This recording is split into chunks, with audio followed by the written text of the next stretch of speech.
Peter Del Pena here with Papua New Guinea head coach Joe Dawes. After a close run effort here on the last ODI against Namibia, Sept scores a century, but it comes in defeat. You lose by 27 runs. A lot of positive signs out of today. In spite of another loss, what's the number one thing you take out of not just today, but this series? It's another case of what ifs, isn't it? We got close in most of these games. We're progressing. The boys are learning slowly, but some of them are learning. But we just need more commitment from our top four.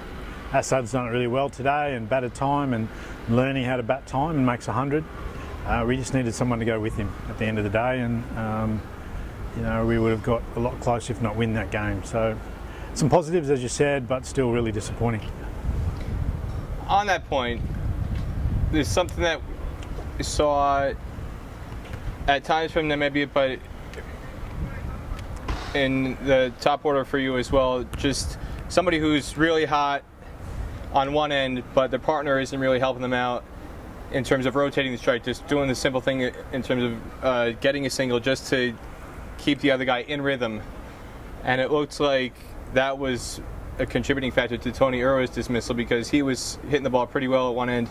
Simon Atai comes into the lineup today, had a string of 19 straight dot balls at one point, and I thought that was a major contributing factor into Tony Urwa getting out at the other end.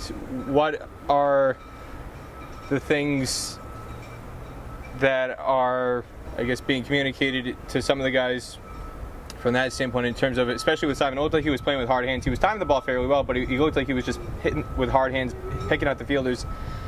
What can be done from that standpoint to try and improve in that area so that the guys don't get bogged down in a situation like that? Yeah, Simon's a 20-year-old kid. He's probably played 10 games of 50-over cricket in his life. So to open the batting in an ODI is a big ask for him. But he showed that, he's got some tenacity there, and he's willing to fight hard. He's got some work to do. Sure, he just dump and run, get Tony on strike, but that's something that he's got to learn. We've spoken about it, but it's a learning journey for him. But at the end of the day, Tony Urwa has to be better than that. That's a really soft dismissal from him today, and he can't blame Simon or Gowdy for the way he's been dismissed in this tournament. He's got to take that ownership himself. In terms of other areas for improvement on the bowling side, you guys are always high energy in the field, even if the wickets aren't coming in. Kept plugging away. They had two big partnerships for the first and second wicket, but you guys kept on working at it. And Riley Heckeray on debut today, I thought, bowled a fantastic spell, bowled 10 straight to work at building pressure when nothing was happening, and he made something happen. How would you evaluate how he performed on debut? I think we're very happy. We had Hiri come in for one game in Scotland and have a really good game with bat and ball. And Riley come in today and given opportunity. He's worked really hard for the last 12 months in and around the group and deserves his opportunity, and he took it with the ball. And he'll learn from his innings with the bat, but we know that's a work in progress for him, but he was outstanding. And he'll have a good run now with the team and get a good opportunity to cement a spot. I know this is a 2-year competition, 2.5-year competition, so there's things you can take away from here to apply to 50-over cricket, but just in the immediate term, you've got the T20 qualifiers coming up in Dubai. Is there anything you can take out of this experience that you can apply to the 20-over approach to give yourself the best chance of finishing in the top 6 next month? Yeah, 2020 is a different format for us. Our boys play it all the time. We've had a really successful 12 or 18 months in 2020 cricket. I think we've only lost 2 2020s out of close to 20 games. So we're really happy with where our 2020 structure's at. We've had some good hard cricket over the last 6 weeks, which will stand us instead. The boys have had some cricket. Some new guys have come in and been given an opportunity. So, Dubai's another format. It's another tournament. We'll go there and we'll go there to qualify in the top 6.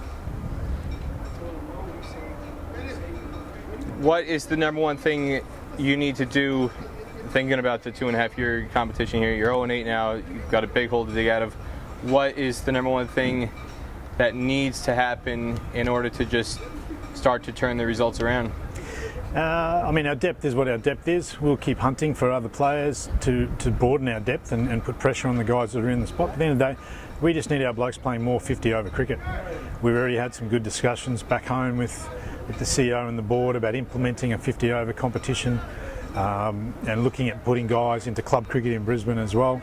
We've had some conversations with the Australian government about that. So there's some plans and some processes in place to get our guys playing more 50 over cricket. It's a problem with our system up there. It's a facilities thing.